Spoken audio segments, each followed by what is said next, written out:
एक सवाल जो भारत की छवि से जुड़ा है। 25 दिसंबर जब दुनिया क्रिसमस मना रही थी, उसी दिन भारत में कुछ जगहों से ईसाइयों के धार्मिक स्थलों पर हमले की खबर आई।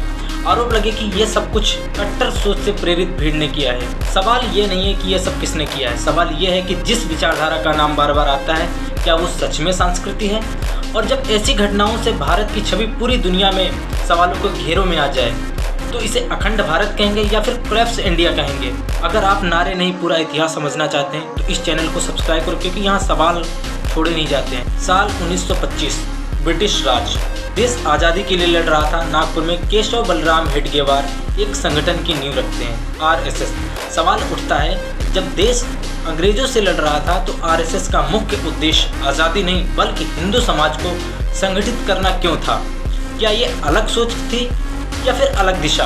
ऐतिहासिक तथ्य बताते हैं, आरएसएस ने भारत छोड़ो आंदोलन, नमक सत्याग्रह, सविनय अवज्ञा आंदोलन के संगठन के रूप में भाग नहीं लिया। कारण दिया राजनीतिक गंदी है।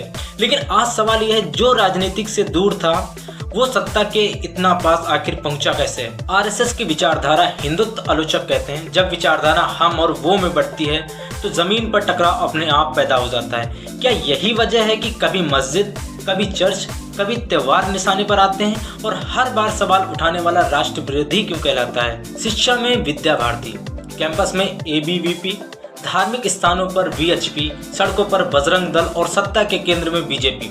नाम अलग, झंडे अलग, काम करने का क्षेत्र अलग, लेकिन हर बड़े सामाजिक धार्मिक विवाद में इन सब का नाम एक साथ क्यों उछलता है?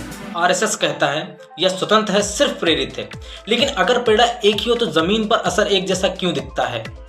दिल्ली में झंडे वालन में 150 करोड़ का केशव कुंज संगठन, राष्ट्रीय नहीं लेकिन संसाधनों की कोई कमी नहीं। सवाल सीधा है, इतनी ताकत इतनी जवाबदेही से दूर कैसे रह सकती है? जब धार्मिक अल्पसंख्यक डर की बात करते हैं, जब अंतर्राष्ट्रीय मीडिया भारत पर सवाल उठाता है, तो नुकसान सिर्फ किसी समुदाय का नहीं होता, पूरे भारत की छवि का होता है। तो भी इन सवालों की खामोशी क्यों? जरा सोचिए, आज किसी समुदाय का त्योहार भंग हुआ है तो कल किसी और समुदाय का नंबर आएगा।